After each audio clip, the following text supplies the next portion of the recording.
In this tutorial, we're going to look at a core element of automation with Python, and that is involving file handling, and more specifically, how we can automatically rename files. Now, this is going to be more prevalent in directories or folders where you could have a huge amount of different files with similar naming conventions that you may want to change. Um, Potentially in the future, you could be looking at deleting similar files. But currently, what we've got here is we've got a few different text files that follow the same naming convention. So performance CSV is just here to show that that's not going to be affected because we're going to specify conditions, but we're going to look to change these text files employees new, locations new, and suppliers new.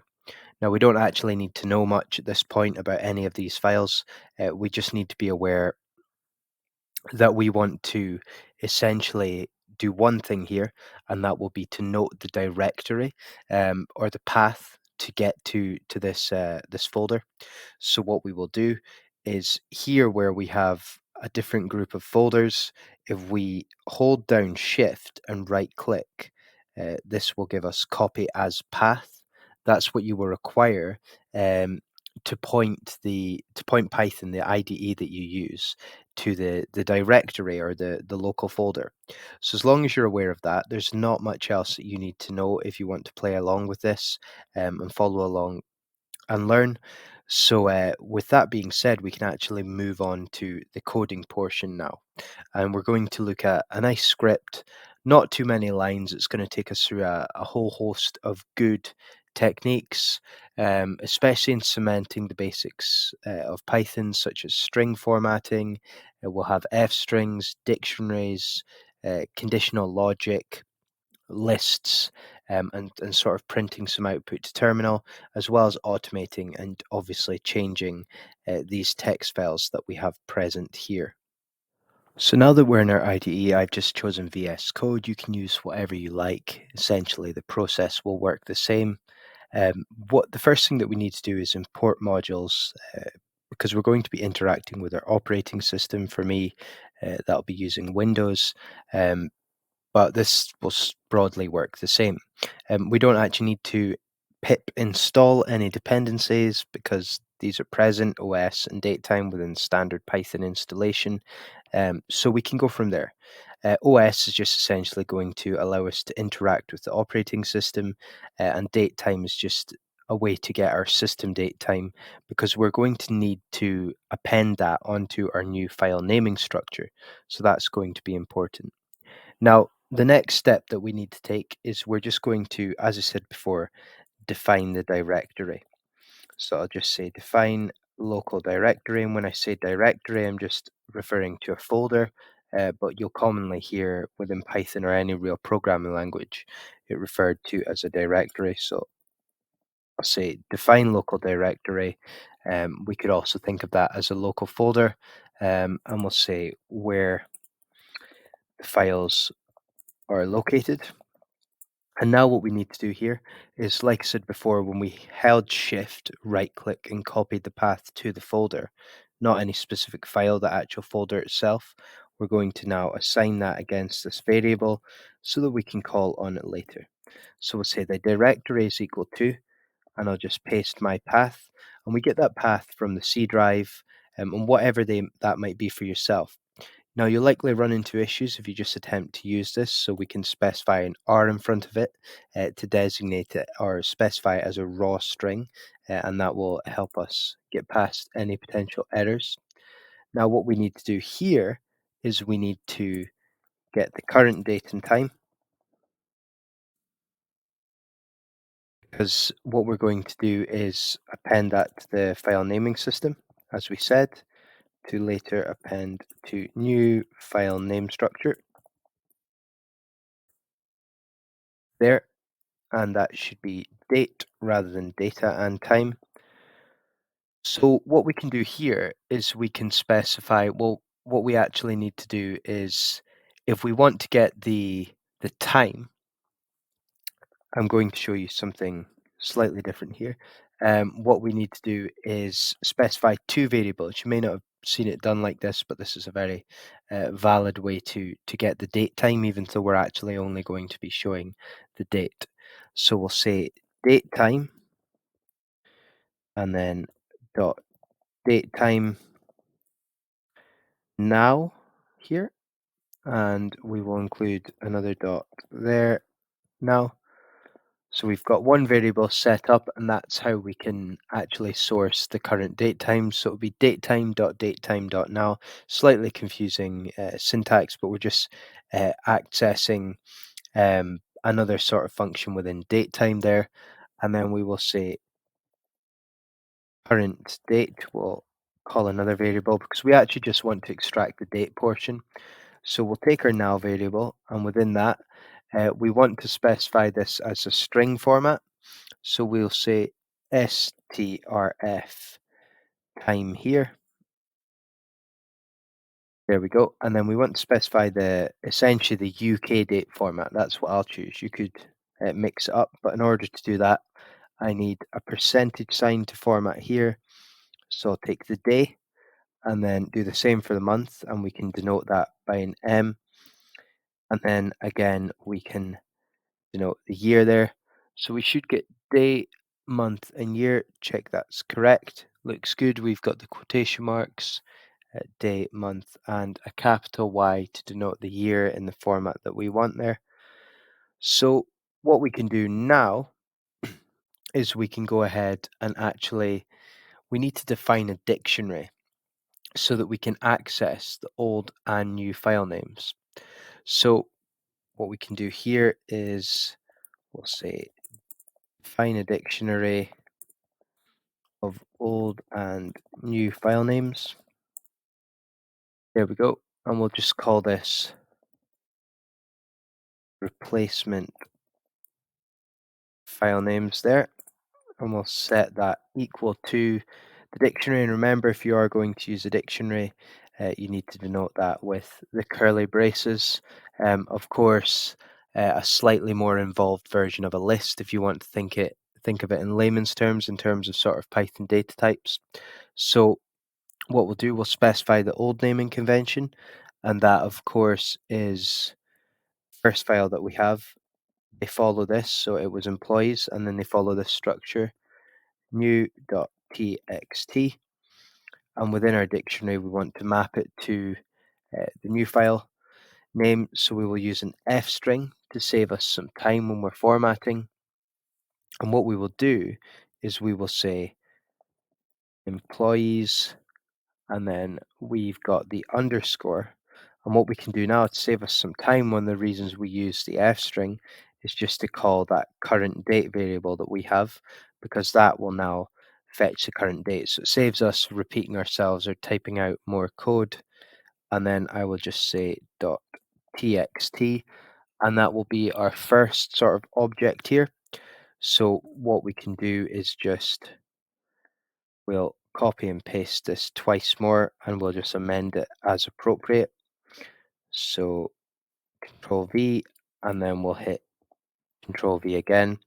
So after employees, what we actually had was locations, new, txt is our second option here. And then we'll just need to amend this item. So we've got locations there, current date.txt, and then the last one that we had was suppliers. So of course I named it, and you're free to sort of amend this or name however you like, but it was suppliers underscore new.txt, and then we just want to have suppliers and then an underscore and the current date. So there we go, there we have it, suppliers, and that should be all that we require for our dictionary. So we're mapping out the values essentially of the old and the new file name, employees underscore new, employees and the current date, locations, current date, and suppliers, and it follows that format.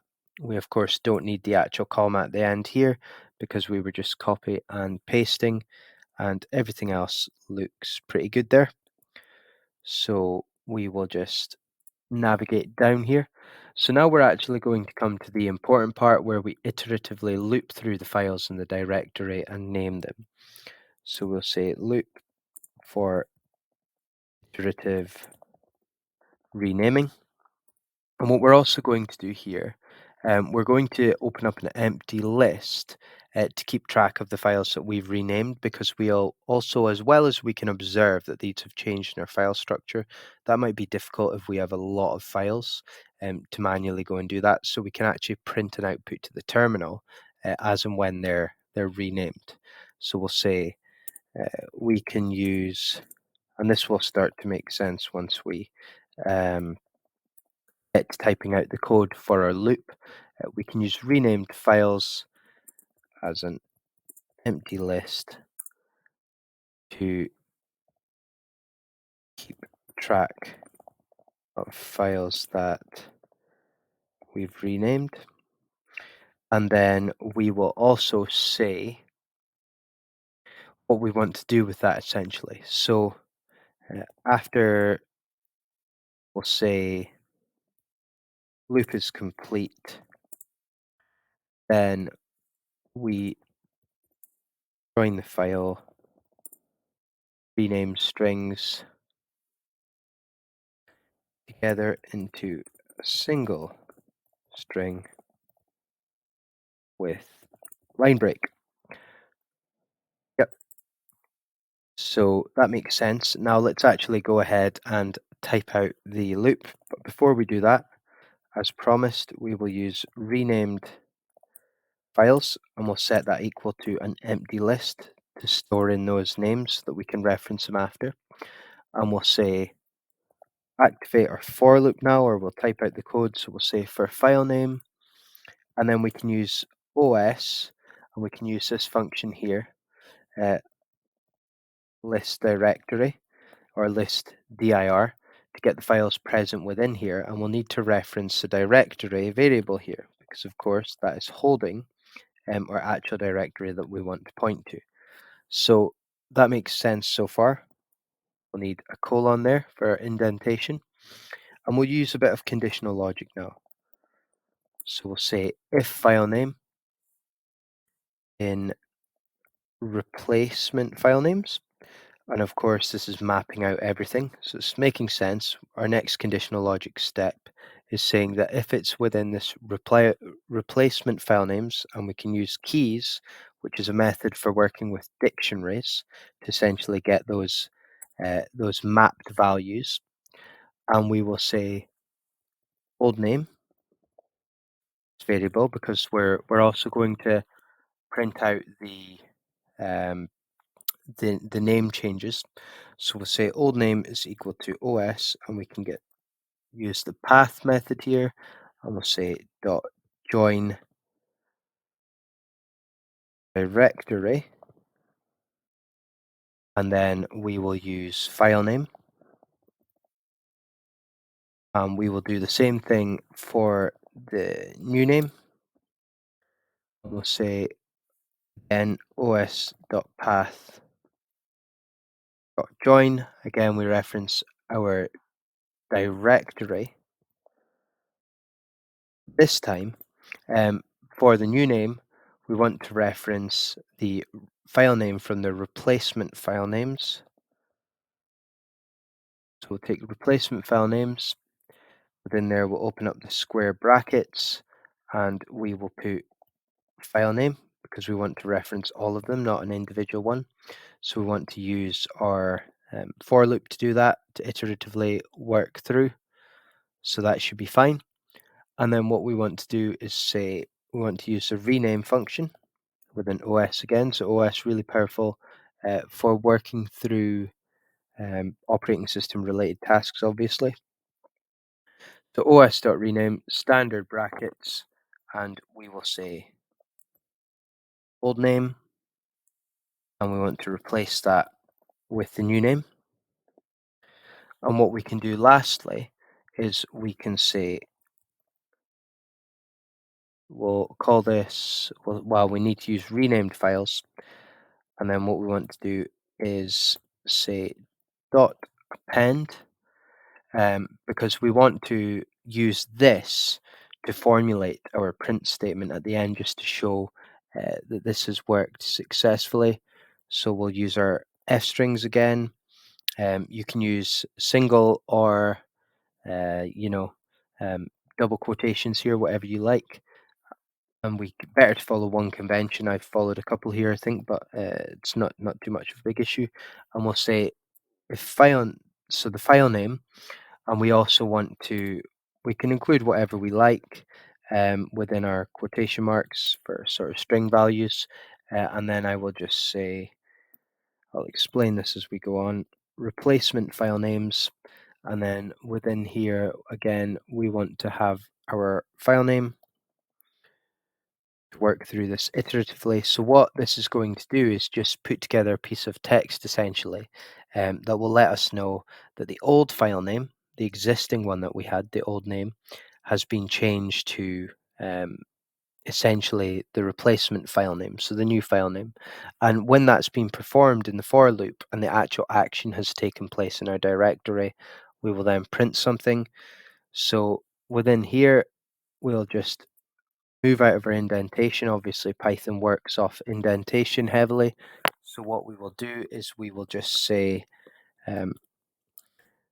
print a message indicating renaming of files, and we can sort of begin to wrap this up now. And we'll just use print statement, and we'll say the following files have been renamed.